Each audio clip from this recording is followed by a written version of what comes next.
बिस्मिल्लाहिर्रहमानिर्रहीम अस्सलामु अलैकुम रहमतुल्लाहि व बरकातुहू। नाज़रीन कराम, मैं आज जड़ी बूटियों की तलाश में कुछ खेतों में मौजूद हूँ, जहाँ पे ये काफ़ी ज़्यादा कुछ दरख्त हैं, किन्नू के, फ्रूटर जो होता है उसके हैं, और सब्ज़ा कुछ अमरूद के दरख्त हैं, फालसा भी मौजूद है यहाँ पे। तो मैं आपको इनका इंट्रोडक्शन करवाता हूँ कि किन चीज़ों को क्या क्या कहा जाता है। ये देखें, ये किन्नू के कुछ पौधे हैं, दरख्त हैं, जिनके ऊपर लगे भी हुए हैं। कुछ के ऊपर तो कम है और कुछ के ऊपर काफ़ी ज़्यादा किस्म और अच्छी किस्म के हैं। वैसे बाज़ार से तो बंदा चीज़ें लेके यूज़ करता ही है, मगर जो मज़ा फ्रेश और दरख्त से तोड़ के चीज़ खाने का है, वो बाज़ार में मिलने वाली चीज़ में ना तो वो ग़िज़ाइयत ही होती है और ना उनका वो टेस्ट मज़ा ही होता है। ये देखें कितने अच्छी किस्म के ज़बरदस्त किस्म के जो है ना, ये किन्नू और फ्रूटर मौजूद हैं। ये फालसे का दरख्त है। फालसा जो गर्मियों में यूज़ होता है ना अमूमन, ये बड़ा अच्छा मज़ेदार और मैदा के लिए बड़ा मुफीद फ़ायदेमंद होता है। ये फालसा का पौधा है। इसकी आपको एक ख़ासियत बताऊं कि ये जो फालसा होता है ना, इसका दरख्त नहीं बनता। ये जो आपको जैसे टहनियाँ नज़र आ रही है ना, ये इसी तरह का ही रहता है, दरख्त नहीं बनता। और अगर इसको काटे ना ऊपर से, जैसे ये अभी शाखें मौजूद हैं, अगर इसको काटा ना जाए तो ये फल नहीं देता। ये जो टहनियाँ इसकी निकल आई हैं, ये नेक्स्ट फल नहीं देंगी। इनको काटा जाता है हर दफ़ा, और जो नीचे से नई कॉम्पले और नई शाखें निकलती हैं, उनके ऊपर फिर फूल लगते हैं, फिर फल लगते हैं।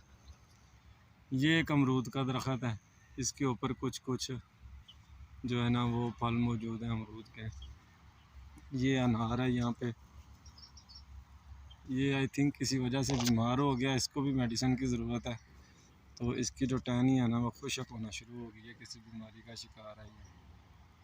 इसको ना कुछ मसला हो गया लगता है। अच्छा, तो नाज़रीन, इसके साथ ये एक बूटी मौजूद है, ये देखें।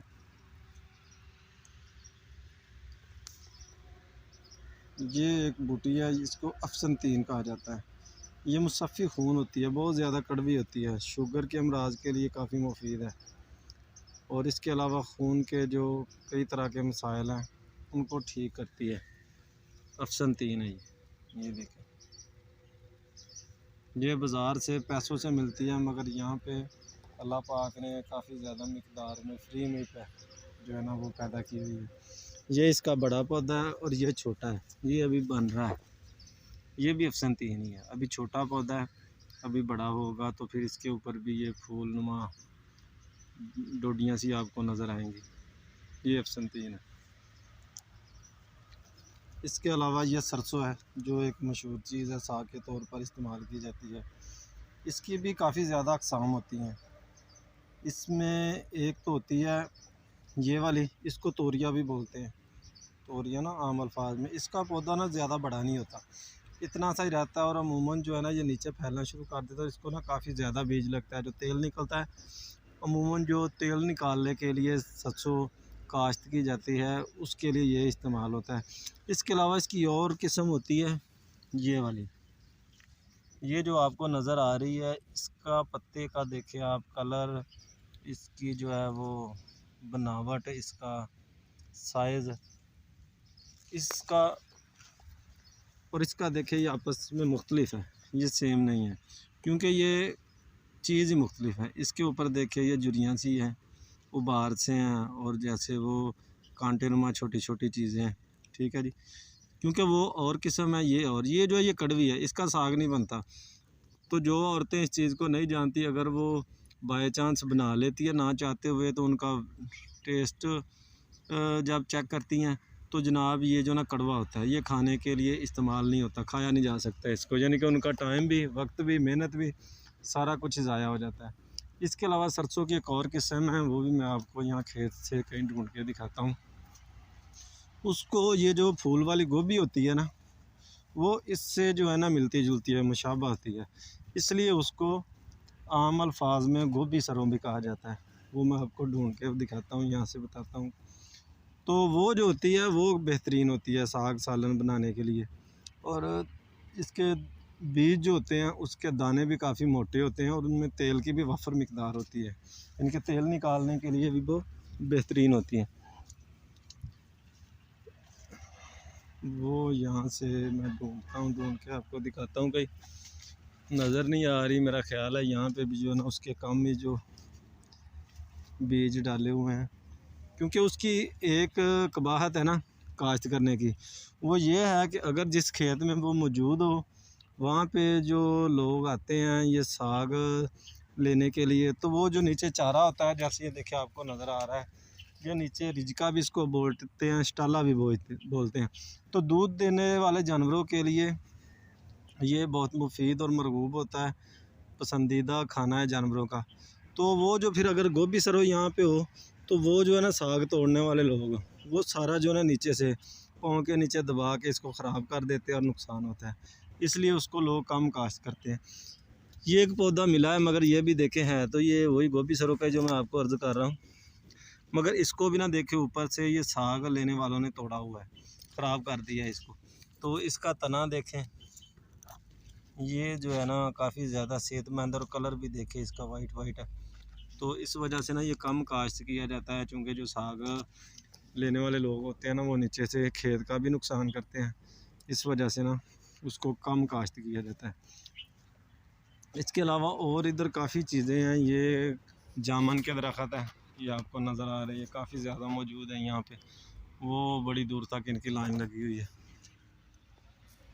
ये देखिए जनाब, ये एक बूटी है, इसको हिरन खुरी बोला जाता है। हिरन खुरी यानी कि जो हिरन है ना उसका पाँव है, जो नीचे उसका निशान पड़ता है, तो ये तकरीबन इससे ना मिलता जुलता है, इसी मुशाबत से इसको हिरन खुरी भी कहते हैं। आम अल्फाज में देहाती लोग और जो ज़िम्मेदार लोग हैं वो इसको लेली बोलते हैं। इसके ऊपर फूल लगते हैं, वो फूलों का भी मौसम नहीं है, अगले माह में शायद इनको लगे। तो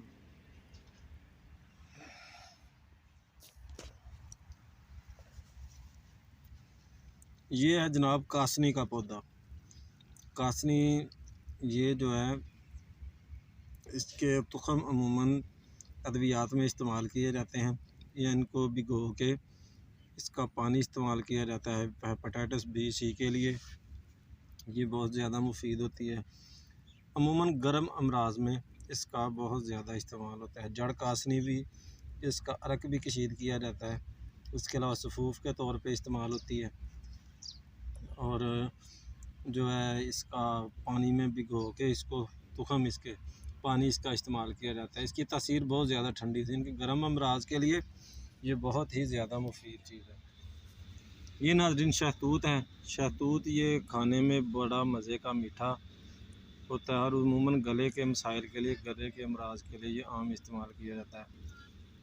जो शरबत तूत से बहुत ज़्यादा आम और एक फेमस सिरप है, जो एंटी काफ के तौर पे तिब में हर्बल में इस्तेमाल किया जाता है। तो ये इसकी भी 3-4 किस्में होती हैं। एक लंबी फिल दराज की तरह का इसका फल होता है, पंजाबी में उसको गोल भी बोलते हैं हम, तो वो सफ़ेद कलर में भी होती है और सुर्ख कलर में भी होती है। इसके अलावा एक सफ़ेद कलर की छोटी साइज़ में होती हैं, और उसके अलावा सुर्ख कलर की भी छोटे साइज़ में भी होती हैं। ये शहतूत के फल 3-4 किस्म के होते हैं, और ये शहतूत का बड़ा दरख्त है। इसके अलावा वो आगे भी काफ़ी ज़्यादा है शहतूत के काफ़ी दरख्त।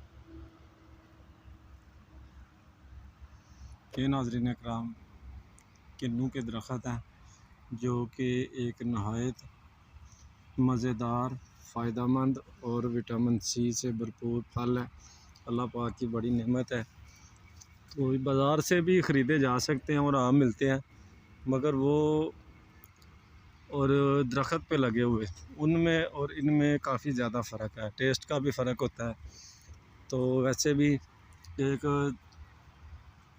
अच्छी चीज़ है कि बाहर बंदा जाए, ख़ुद जहाँ फल लगे हों उनको तोड़े, चल के जाए, जहाँ पे आपको पता है दरख्तों की ज़्यादा मिक़दार हो। ये अल्लाह पाक ने एक हमारे लिए फ़िल्टर पैदा किए हैं कि फल तो ये देते ही देते हैं, मगर इसके साथ ही कार्बन डाइऑक्साइड को जज़ब करते हैं, यानी कि खाते हैं, और ऑक्सीजन को हमारे लिए जो है ये रिज़ॉल्व करते हैं, ख़ारिज करते हैं। ठीक है जी। तो ये अल्लाह पाक की बड़ी नेमत है। हम जैसे सांस लेते हैं तो ऑक्सीजन खाते हैं और कार्बन डाइऑक्साइड जो है वो ख़ारिज करते हैं। तो ये दरख्त अल्लाह पाक ने हमारा जो है वो बिल्कुल एंटी इनका सिस्टम बना दिया है कि ये जो है ऑक्सीजन जो हमें ज़रूरत है जिसकी, उसको ये डिस्चार्ज करते हैं, ख़ारिज करते हैं। जो हमारी कार्बन डाइऑक्साइड है, पोल्यूशन है फ़िज़ा में, उसको ये जज़ब करते हैं, जो कि हमारे लिए बहुत ही ज़्यादा फ़ायदेमंद और कीमती चीज़ है, क्योंकि ऑक्सीजन के बगैर तो ज़िंदगी जो है वो नामुमकिन है। ये देखिए काफ़ी ज़्यादा मिक़दार में इनके ऊपर फल भी लगे हुए हैं।